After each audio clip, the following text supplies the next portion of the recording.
Well, what a show. Robots. Well, they're not coming, they're here, they're just evolving. Yeah. And I suppose the challenge for business owners and people everywhere who want to get finance now and into the future so they can expand and grow and keep their lifestyles and have their choices, it's having an understanding what these robots are expecting, what they want, what they don't care about. And that's where someone like yourself now, you're evolving from just now a freelance banker, but you're becoming more of this coach that makes sure that this digital footprint that we're leaving behind, the financial digital footprint, is done in a way that benefits us and doesn't harm us.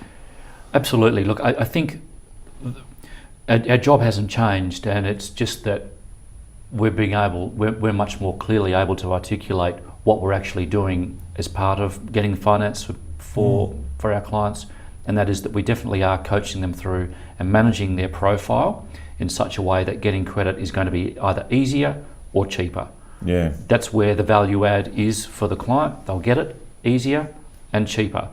And so we're just helping them pull together their profile and manage that in the most effective way. Does that change how you now do your first meetings with your clients? So the first meeting is a little bit more in depth? Are you gathering more information, or is it something that you're evolving as your relationship evolves? It's always evolving. It always evolves, and there'll be initial onboarding, there'll be a requirement for information, and always a top up. That will get easier as the robots become smarter. But yes, as you see the industry changing yourself and these robots coming in, the new people that want to get into your industry and want to follow in your footsteps, what would your advice be now to people who want to actually come into the finance lending industry? I think there's going to be less need for us. Right. Because there will be more decisions made by computers, digital decisions. And the quality of the finance broker is really going to start to be tested, I think. Yeah.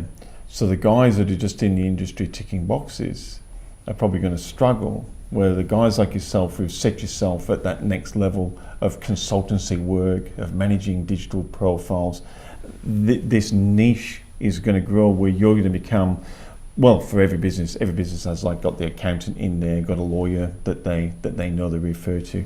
You really just become part of, this is how we need to do business as the future goes on. Yeah. Look, in previous discussions, we've spoken about the need to be careful on who you're choosing to be your finance advisory partner, because it's not a commoditized set of you can't just go to school and learn to be a finance broker within a month. No. Which is potentially all it takes to become qualified. Yeah. There's actually a lot more quality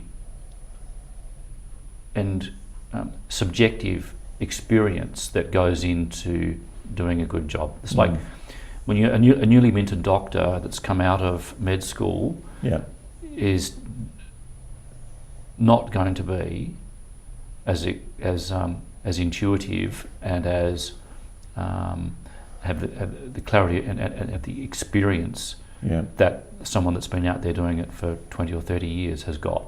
Yeah, I was talking to friends on the weekend, and one of the associates he's had through businesses just set up an advisory board, and it was really interesting talking to him. And he's got the accountant on there, he's got the lawyer on there, he's got ops, he's got him on there because he's ex-industry, but he's also got his finance broker sitting on this advisory board, overviewing everything. And he's going, look, he pays them a nominal amount each year, and they meet once a month and sit and make decisions. And he said, they advise me, I don't have to do what they say. And he said, but I listened to them all. And he said, everyone's got a role around the table. And it was interesting, and now I understand why he's got his, because I was thinking, when he said something, finance brokers on the table, why? Now I understand why. Because he needs to understand where this business is going, so he understands how he's managing the loans and the cash flows and all that. Yeah, debt portfolio advisory, very important. It's I'm excited when I get a new job and when someone hasn't been managed before, because there's always so much value that we can add. I know I've talked to you before, and you've gone in. We worry about, will I pay that extra 1 hour overtime this week to X, Y, and Z, and I'll save some money. And here's the finance burning thousands of dollars out the other end that we're not looking at.